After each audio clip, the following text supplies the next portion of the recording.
Good morning dear students. आज हम भारत और इजराइल देश के संबंधों के बारे में पढ़ेंगे। ये वेरी मोस्ट इम्पोर्टेंट है आपके लिए।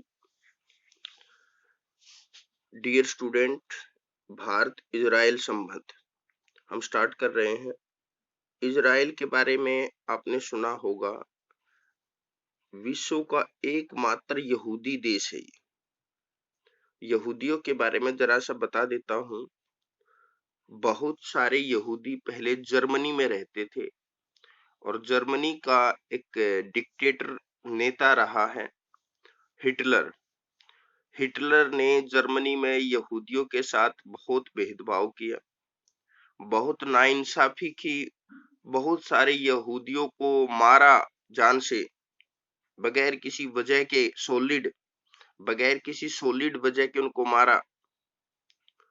और फिर बहुत सारे यहूदियों को जर्मनी देश छोड़कर भागना पड़ा। यहूदी लोग फिर फाइनली इस एशिया के जो ये मुस्लिम कंट्रीज हैं, सऊदी अरब, सीरिया वगैरह, इन देशों के आसपास इस देश को कुछ जगह दी गई रहने के लिए, और जो जगह इसको दी गई जहां पर यहूदियों को बसाया गया, उस जगह को इजराइल कहते हैं वर्तमान में। और इजराइल को बसाने में, इजराइल को जगह दिलवाने में सबसे ज्यादा रोल प्ले किया है अमेरिका ने। इसलिए जब कभी भी इजराइल कुछ बोलता है तो उसके पीछे अमेरिका भी रहता है। अमेरिका इसको हमेशा सपोर्ट करता है। वैसे ये पॉइंट भी याद रखना है, फिलिस्तीन से अलग होकर एक स्वतंत्र राष्ट्र बना, यानी फिलिस्तीन जो देश था उससे अलग होकर इजराइल देश बना। अब सोचिए कि फिलिस्तीन से अलग क्यों किए गए। फिलिस्तीन और इजराइल की वर्तमान में हमेशा तनातनी रहती है, दुश्मनी रहती है, क्योंकि फिलिस्तीन के लोगों को ये अच्छा नहीं लगेगा कि उनकी जमीन काट के इजराइल को दे दी गई। भारत में 6200 यहूदी लोग रहते हैं, यानी यहूदी धर्म के लोग चाहे थोड़े ही रहते हों, पर कुछ यहूदी लोग भारत में भी रहते हैं। और डियर स्टूडेंट्स, हमें पहले भारत और इजराइल संबंधों के बारे में पढ़ने से पहले पहले आपको थोड़ा सा मैं आपको इजराइल के बारे में बता रहा हूं। भारत आजाद हुआ था, सब जानते हैं, 1947 में। और इजराइल की एक भाषा भी आप याद रखें, इजराइल की जो भाषा है वो हिब्रू है। इजराइल का जो धर्म है वो यहूदी है। भारत आजाद हुआ 1947 में और इजराइल आजाद हुआ 1948 में। तो दोनों, मतलब इजराइल का आप बोलेंगे जब इजराइल बनाया गया तो आजाद कैसे हुआ, मतलब यही लगा लीजिएगा। ये फिलिस्तीन से अलग होकर अलग राष्ट्र 1948 में बना। 1992 में दोनों देशों के बीच दोस्ती शुरू। मैं यहाँ ये कहना चाह रहा हूँ, भारत और इजराइल के बीच में आप देख सकते हो दोस्ती हो सकती थी। 1947 और 1948 में ज्यादा अंतर नहीं है। दोनों देश लगभग एक ही समय आजाद हुए, पर इतने लंबे समय तक 1948 से लेकर 1992 तक भारत के बीच में, इतने लंबे टाइम पीरियड के बीच में भारत और इजराइल के बीच में कोई अच्छे रिलेशन नहीं रहे। वो अच्छे रिलेशन ना रहने का कारण ये है क्योंकि भारत जो है, भारत की जो विचारधारा थी, भारत का जो नजरिया था इजराइल की तरफ, वो ज्यादा अच्छा नहीं था कांग्रेसी टाइम पर।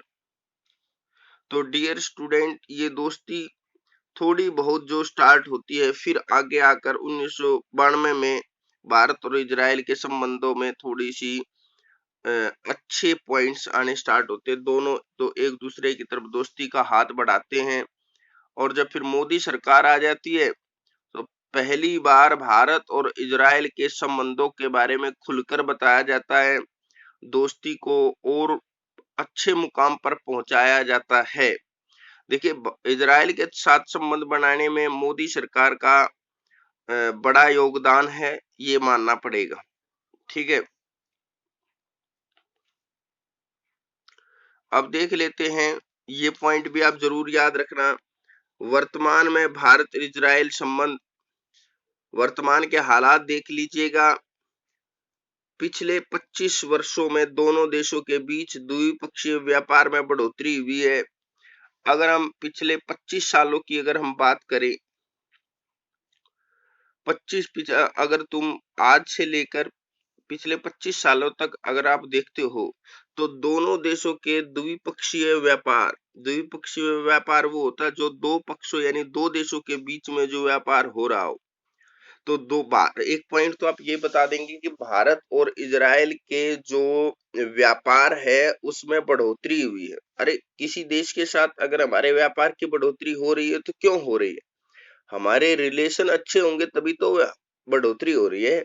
अब भारत के पाकिस्तान के साथ तो बहुत ज्यादा व्यापार नहीं बढ़ रहा, तो क्यों? क्योंकि हमारा उनके साथ इतना अच्छा रिलेशन नहीं है।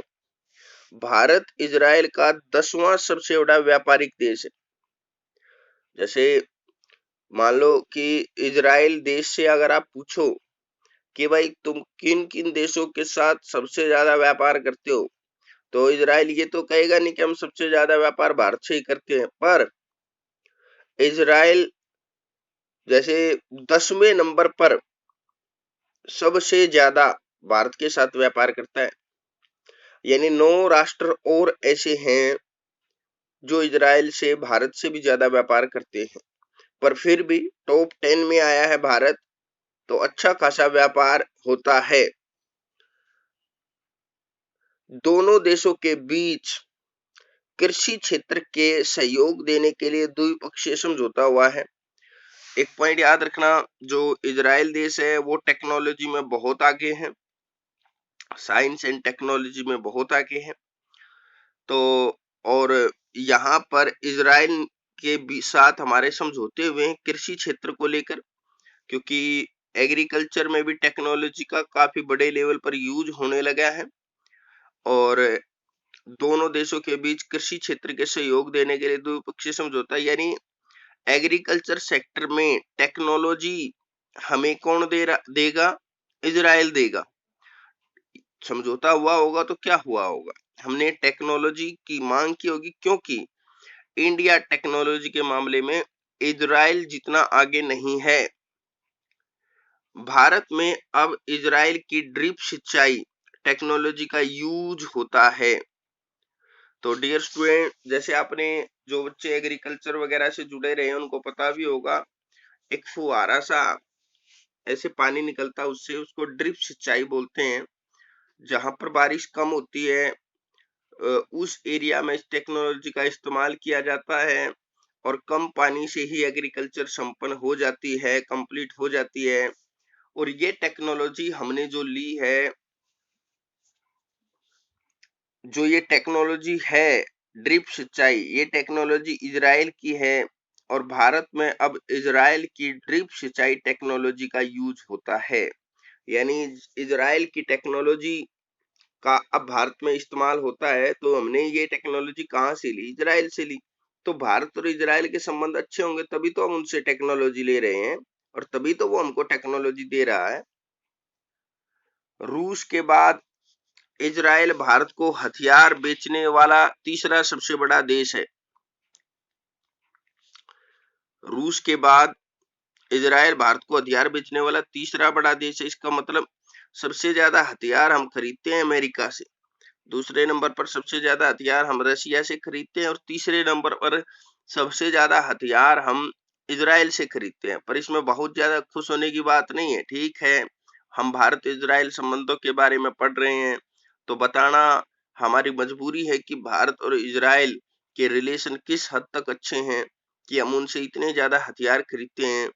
पर डियर स्टूडेंट्स, किसी भी देश से ज्यादा हथियार खरीदना इतना अच्छा नहीं माना जाता। उससे भी ज्यादा अच्छा तो ये होता है कि भारत के अंदर खुद टेक्नोलॉजी ज्यादा आए, भारत के बच्चे खुद ज्यादा पढ़ें, खुद भारत में ज्यादा आविष्कार होने लगे, भारत के लोग खुद खुद अपने दम से ज्यादा हथियार बनाएं और फिर उनको बेचकर प्रॉफिट कमाएं।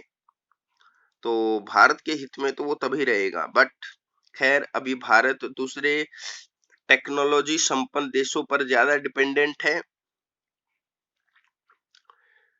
डियर स्टूडेंट, विज्ञान व टेक्नोलॉजी के क्षेत्र में कई महत्वपूर्ण समझौते हुए हैं। हमने साइंस एंड टेक्नोलॉजी के मामले को लेकर इजराइल के साथ और भी कई समझौते किए हैं। और एक बात याद रखना कि एक्स्ट्रा पॉइंट बता रहा हूं कि जो इजराइल देश है उसको आतंकवाद से लड़ना पड़ रहा है बहुत ही जबरदस्त तरीके से, क्योंकि इजराइल देश के चारों तरफ मुस्लिम कंट्रीज हैं और टेररिस्ट एक्टिविटीज के कारण इजराइल ने अपना एक नजरिया बनाया है कि कोई अगर उसके एक सैनिक को मारेगा तो इजराइल उसके 100 सैनिकों को मारेगा। तो बहुत ही एग्रेसिव पॉलिसी पर काम करता है इजराइल।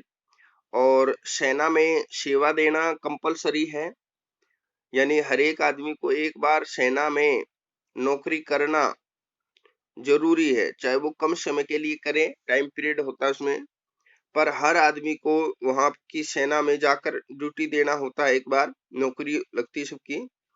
तो डियर स्टूडेंट्स, तो हम मुझे लगता है कि सेना के लिहाज से भी काफी कुछ इजराइल से सीख सकते हैं। ठीक है डियर स्टूडेंट्स, तो इजराइल के बारे में इतने ही पॉइंट अगर आप डियर स्टूडेंट अच्छे से याद कर लेते हैं तो ये भारत और इजराइल संबंधों के लिए काफी है। ठीक है डियर स्टूडेंट्स, तो ये रिलेशन भारत और इजराइल के यहाँ पर कंप्लीट होते हैं। तो नेक्स्ट टॉपिक में हम कोई नया पॉइंट उठाएंगे। Thank you.